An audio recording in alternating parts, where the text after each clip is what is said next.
Good afternoon, everyone. Welcome to our 2:15 session. I'm your session moderator, Shannon White, and I just have a few housekeeping items to mention before we get started. First, wanted to remind everyone to keep your microphones muted during the session, and then at the end, we'll hold questions and you can unmute yourself to ask questions, or you could use the chat function of Zoom to ask questions too. We are recording the session and the slides will be available later. Lastly, captioning is available, so you can bring that up in your Zoom as well if you want to be able to read the captioning throughout the session. So today's presentation is Building an Institution-Wide Program to Support and Grow OER at Saginaw Valley State University. Your presenters today are Tina Mullins, Sonia Bennett-Brandt, and Gabrielle Likovic. Thank you. Thank you so much. So I'll jump right in. I'm Sonia Bennett-Brandt. I'm the Assistant Director of Institutional Relations at OpenStax. So I'm going to start by just giving you a teeny bit of background about OpenStax and about our Institutional Partnership Program. So we are a mission-driven organization. We're based at Rice University in Houston, Texas. Our mission is to transform learning so that education works better for every student. And we do a couple of different things. We're most known for publishing our library of free openly licensed textbooks. So we've published about 43 books, in fact, exactly 43 books so far, with many more on the way. We also work on developing courseware and online homework that instructors can use alongside our openly licensed textbooks. We also have a research team that works on research projects around student learning outcomes and student outcomes using OER. And we also do different types of advocacy work. And I think, this presentation and my role really falls under that advocacy category. Because we run a program called the Institutional Partnership Program, where we work with about 12 schools every year to really work closely one-on-one with each institution and help them develop and grow their OER initiatives. Here's just a quick look at our library in case you're curious if your subject area is covered by an OpenStax book. And you, of course, can see all of these titles on our website. And here's just a quick look at some of the things coming up for OpenStax. We've got a co-requisite college algebra book on the way, an additive manufacturing book on the way, and Spanish translations of several of our titles, which we're really excited about. But today in this presentation, we're really going to be focusing on this institutional partnership program, where we basically, work with each institution to develop a list of strategies that they're going to try throughout the year to reach out to instructors and bring more OER into the classroom. And so we worked with Saginaw Valley State University last year, and they did some really cool and exciting work. So I'm going to hand it over to Tina to talk about the specific strategies that they tried over the year. And how it all went. I'm Tina Mullins. I'm an OER librarian here at Saginaw Valley State. I'm just going to give you a brief overview of how we got into working with OpenStax and tell you what we did this year. So we applied to the partnership program last summer, and we were entering into the fourth year of a 5-year Title III grant that is for tenure track faculty teaching general education classes. And even though we were almost into the fourth year, we had pretty low participation rate, and we weren't really aware of all that faculty were doing with OER unless they had been connected with the grant. So we really wanted to find ways to gain support and expand our OER initiatives. We wanted to learn about new ideas about outreach and how to implement them. We were looking to gain wider awareness and support for OER on campus, and we were looking to network with other faculty and librarians at other institutions. So next slide. One of the assignments we had in the fall was to gather data on courses to see which ones would fit best with OER materials. So we looked at data from the bookstore and enrollment data to target the classes. I looked at high enrollment courses within the general education, since that was the emphasis of our grant. Then I examined the assigned text to find comparable existing OER. And this process was really helpful for targeting outreach to specific faculty and departments, as well as identifying OER for general education classes, which I shared on a LibGuide. And the bookstore data was also really helpful to get a better sense of who's using OER and other low-cost materials, library materials. So then we, OpenStax and Sonia really helped advise us on outreach tactics that have worked with other colleges and universities. And part of the program, we are required to keep track of the tactics that we did and faculty interest. So that was good to keep us focused and make sure we weren't repeating contact with faculty. So OpenStax helped us reach a wider audience on campus by sending out a press release about the partnership and encouraging student outreach. We contacted the student newspaper, and they ran an article about the program. We also connected with a student association who is interested in advocating for OER. And then we conducted 2 surveys, so on the next slide, I'll show you the faculty survey. So we got a template from OpenStax, and this was sent out to all faculty about their awareness and use of OER. So we got 54 faculty respond.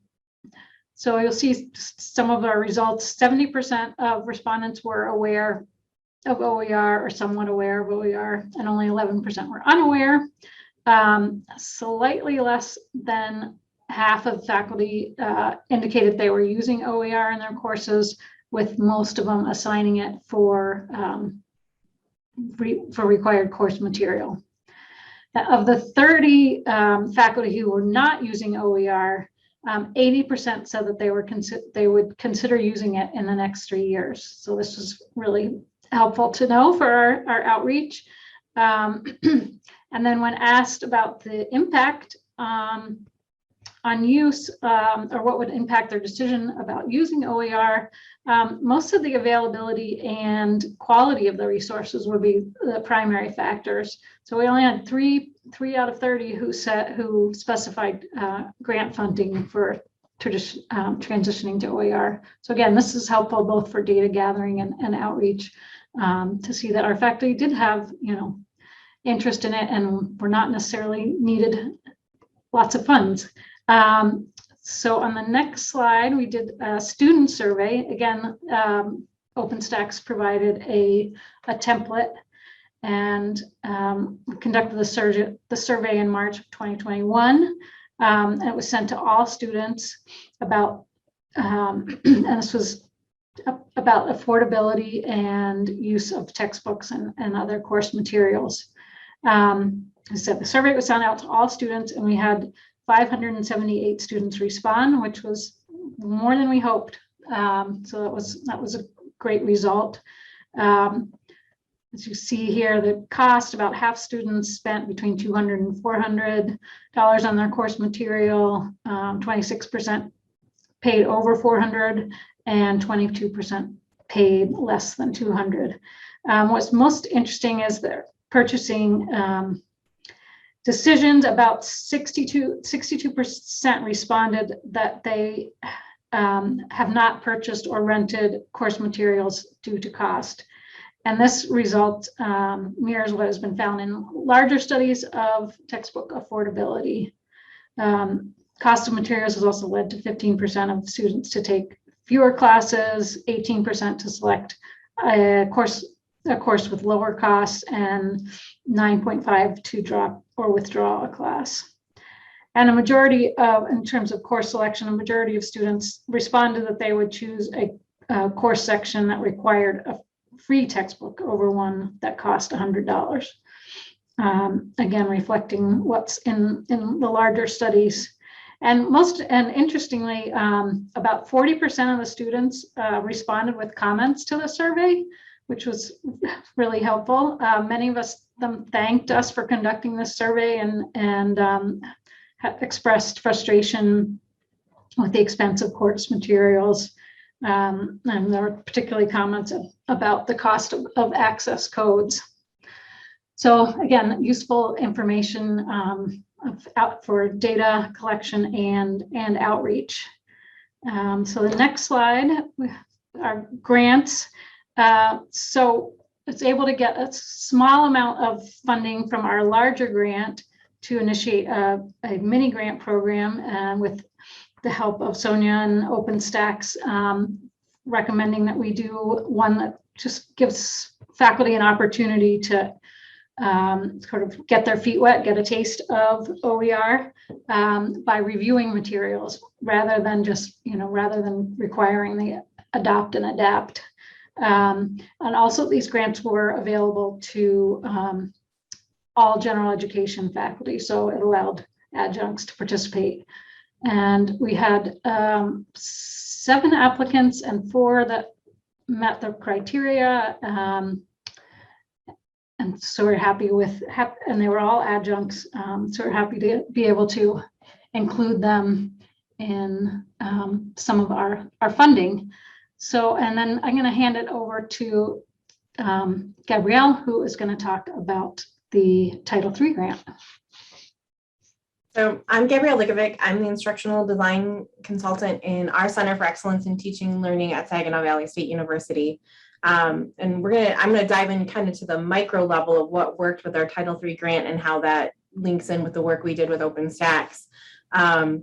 The biggest game changer for us is we made a personal connection. About 8 months ago, we got brand new staff in our Center for Excellence in Teaching and Learning, including myself, and a new director. And so we had a kind of renewed purpose for this. We were very passionate that this was a benefit to students, but also that it benefited faculty. And so we did a very specific targeted outreach using some of the data that they had collected, looking at general education courses, looking at what faculty taught those courses, which departments had participated, which departments hadn't participated. And I think I went to about 14 different department meetings and spoke to them and said, this is what it is. And one of the things I found was, this is horrible to say, but they didn't really care about the savings to students. Many of them thought, oh, well, it's already, that's part of the cost of going to school. I bought textbooks. What really spoke to faculty was the conversation about what it does for their instruction, and that they were able to, if you're not asking a student to spend $120 on a textbook, you can pull in 3 textbooks. You can find the best chapter on American politics and the legislature, and then have a different chapter on the executive branch. And so that's been one of those really kind of game-changing conversations we have, that it's not just about talking to students and saving money. That's a great talking point for students, but when we're talking to faculty, we really emphasize the benefit of their instruction and how it can make them better teachers. The other thing we did is I reached out to anyone who was in a high enrollment course who hadn't done that, specifically emailing and calling. Because of COVID, I couldn't go knock on doors, but I have a feeling next year that's what I'll be doing.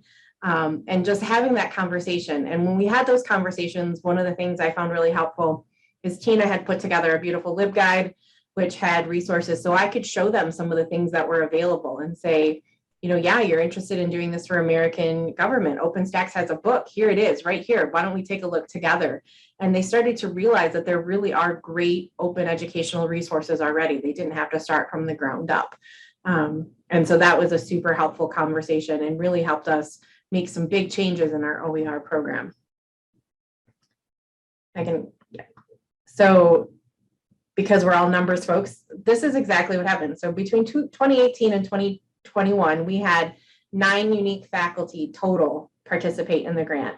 So over 4 years, we had 9. In this year alone, we're up to 11. We have 11 unique new OER adoptees.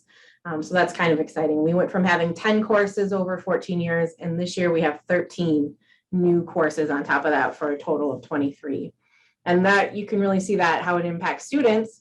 In 4 years, we have impacted just under 1,500 students. We're now at almost 1,700 this year alone. We had 7 general education categories that had at least one. We now have all 10 of our general education courses where there's at least one course where the student wouldn't have to purchase a book, which is a great marketing standpoint for us to be able to say that you can come to Saginaw Valley State University and get your gen ed credits out of the way without ever having to purchase a book. So we're pretty excited that the Title III grant has let us do that. We're also making some efforts because we haven't been great about capturing data. There are faculty who are using OER who didn't get a grant. And so we're really working to find ways to capture that in a better, more authentic way. Even whole departments, we work with our chemistry department who was the first early adopter of the OpenStax textbooks. And now they virtually have no textbooks until they get to their 400 level courses, which is really exciting. So talking about where we're going from here and kind of our next step, our Title III grant is ending, which means we won't be able to offer the same kind of financial incentives for faculty to adapt or adopt or create open educational resources.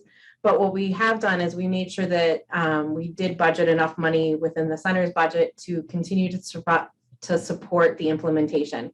What we saw from the survey that Tina shared was that faculty didn't necessarily need to get paid. That wasn't their main motivation in doing this. It was really about improving their instruction and finding a better way to connect with students. And so when they know that they have the support of a librarian to help them find those resources and an instructional design consultant who can help them create what they don't have or to make it more uniquely personal to their course, they really responded pretty well to that kind of incentive. The other thing is we are continuing to talk about it. We have what we call Faculty Fridays, where our faculty share what they're doing. And some of those are going to be scheduled with our partners who have done OER grants. They are our best advocates. If they've done it and it's worked, they're so incredibly passionate about bringing this to students. And again, it's that conversation about it made my course better. Not just that I saved students money, but my students appreciate it. I was able to try experiential learning in a way I'd never been able to do.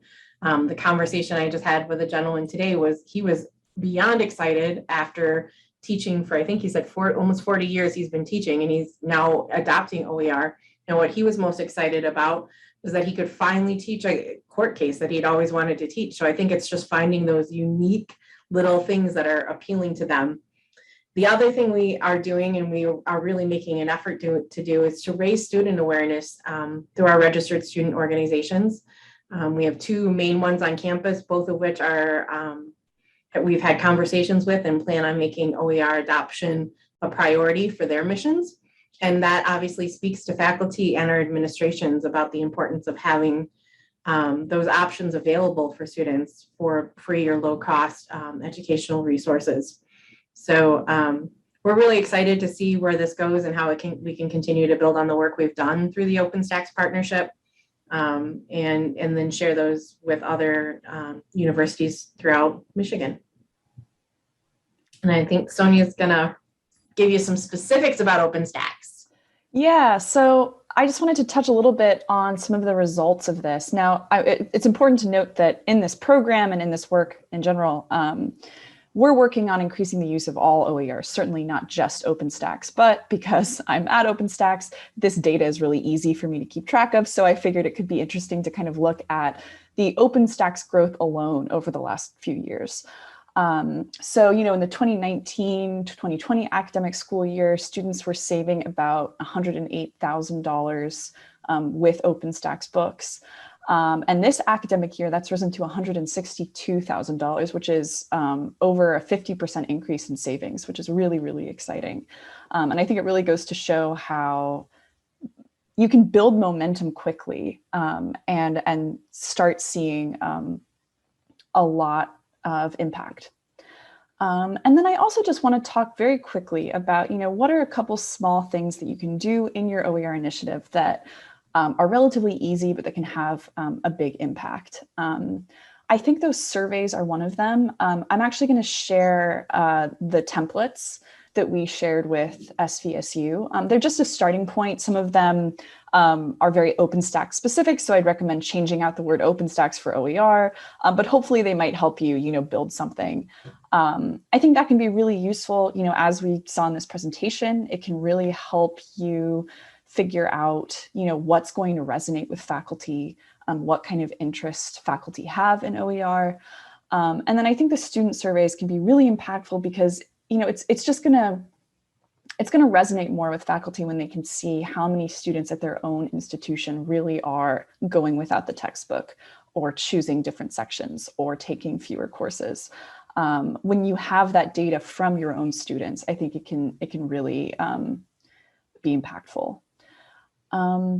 Another thing that I think can make this work easier is something else that SVSU did, which is really prioritizing who you reach out to based on the impact that adoption could have and how easy that adoption would be. So thinking about, where are those big courses that have a solid OER alternative that we already know is high quality and that other instructors are using. And, just write down a list of who are sort of the low-hanging fruit courses. Maybe several of their colleagues are already using an OER book. And so it might be easier for them to, already know that it works and it's high quality and it's legitimate. And, when you're kind of prioritizing based on impact and based on, how much work it's going to be, you can have a big impact quickly with relatively little work. Another important thing is keeping track of who you're communicating with. When you have an OER event, note down everyone that attended and check in 2 weeks later and send them a follow-up and say, hey, thank you again for coming to this event. Have you had the chance to review any of these materials in the last couple of weeks? And do you have any new questions for me? Just keeping in touch with the people that are reaching out to you or that you're reaching out to, I think can really help people kind of work through all their questions about OER and then feel like, okay, I'm ready to try this. Another thing that was especially important last year, and I'm sure will continue to be important this year, is making sure that instructors are aware that many OER materials, there are options for ancillary materials. OpenStax books have PowerPoint slides and test banks and LMS course cartridges that are freely available with the book. We have options for aligned homework technology if instructors really need, an automatically graded homework system. And a lot of instructors, even people that have been using OpenStax or OER for years, may not know that we offer that, we found. So I recommend, in any of your communications about OER or any of your presentations, throw in a slide about the ancillary materials that might be available, because that can make a huge difference for many instructors who are considering adoption. And then the last little thing that I think can make a difference is give instructors the option to suggest an OER resource on their syllabus as a supplemental or backup resource. Maybe they're saying it's just too late for me to transition my course for this semester, or I'm on the fence about it. I'm just not sure if students will actually use it.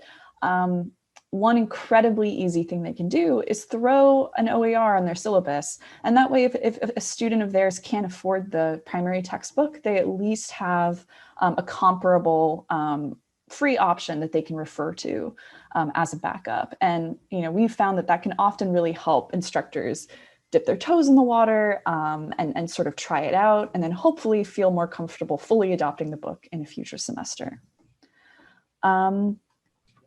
And I think that's really all that we wanted to cover. We wanted to leave a good chunk of time for questions. I just thought of something that I forgot to share earlier. Oh, yeah. I'm going to jump in. Sure. When you were talking about the dipping your toes in, one of the things we did this year that actually brought us another, I think, 8 participants who weren't in those original numbers is we did a faculty learning community around one unit that's OER. And so we had them just, instead of adopting the textbook for the whole course, just focus on one module or unit and develop that lesson around OER. And that's been a really huge impact too, that people are starting to get excited because they're realizing, oh, I did it for this unit. It's really easy to do it for this unit too. And I actually had someone today call me and say, would it be okay if I just got rid of my textbook? And I was like, well, yes, that would be great. So just that idea of it doesn't have to be wholesale, but you can break it apart into little pieces is sometimes makes it easier for us to step out of our comfort zone. Yeah, absolutely. Thank and you. yeah, I just shared, oh, sorry to interrupt. I just shared those templates in the chat. Again, those might not be ready to just use as is, but hopefully if you're interested in surveying faculty or students, they can kind of be a skeleton that you can build off of. Some of them will have some COVID specific questions that you may or may not want to include. But yeah, hopefully those will be useful.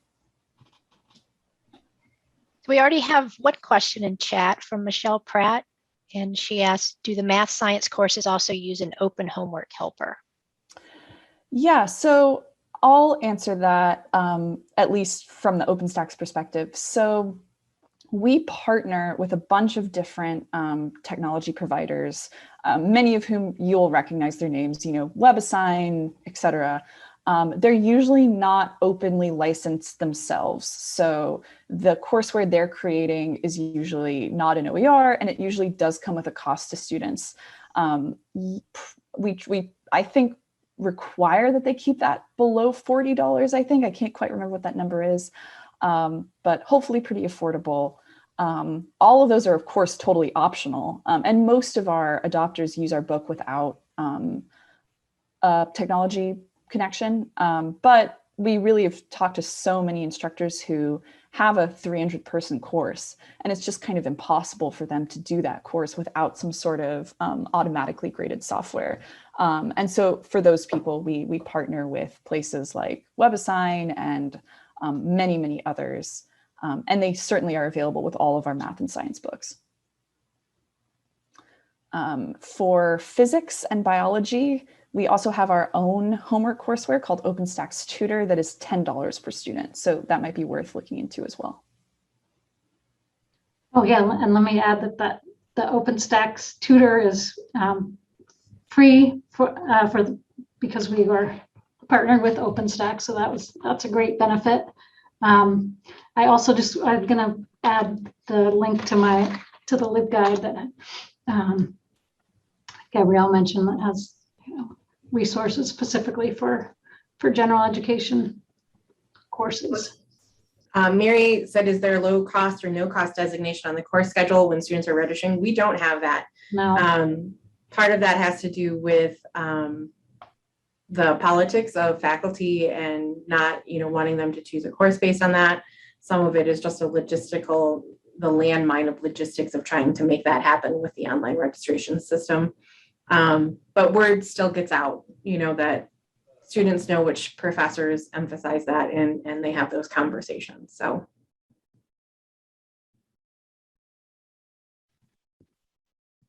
Do we have any other questions? And you can unmute yourself too. We only have about 34 folks in here, so we should be able to manage that. And you can always add it to chat. Yeah, and in the meantime, I'll also mention, if you and your institution might be interested in applying to next year's cohort of the Institutional Partner Program, just shoot me an email. We'll open the new application in the spring. So if you shoot me an email and let me know that you're interested, I can make sure that I send you an email when that application is actually open. Yeah, I want to add that we are continuing to, even though we've completed the year, we can still we're still invited to the meetings and still have access to the OpenStax Tutor. And you can join, you can apply, you don't have to do it just one year, you can reapply and I don't know that, Sonia, how many people institutions have done more than a year?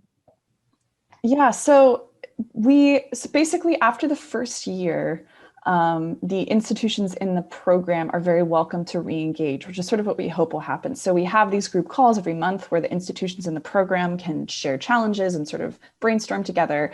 And the goal is that that group will kind of get larger and richer every year.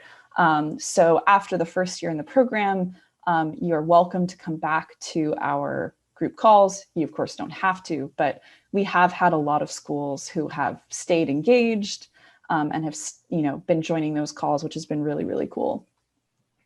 And I think I don't know if we talked about the calls yet, but the calls really are helpful because you hear what other universities and institutions are doing. And I got a lot of ideas, even just as simple as how I was going to frame my conversations with faculty, and to hear some of the ideas that they're trying and some of the things they're doing and some of the challenges they're having, and how they address them was really helpful, I think, for Tina and I both to one, we could then have conversations with our university and say, this is someone else has tried it and it's worked, so we'd like to try it. But also just to get a sense of having other people in the trenches with us and having the same conversations was really nice. Yeah, and also hearing what things, didn't work and how to, just brainstorming with other people in this OER community and figuring out how to get more people and more faculty involved. So anyone else have a question this afternoon? Feel free to unmute yourself if we've got time, if anyone has questions. The recording and the slides will also be available later. And then you can email any of the presenters here. You see on the screen now all their contact information.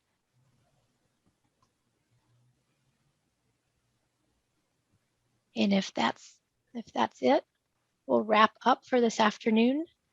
Thanks everyone for joining us. And thank you, Sonia, Tina, and Gabrielle for presenting. We really appreciate it. And thanks to all of our attendees from across the country. We hope that you're enjoying the conference and let us know if there's anything you need. Thank you so much. And thank you to everyone for attending. Yeah, thank you. Thank you.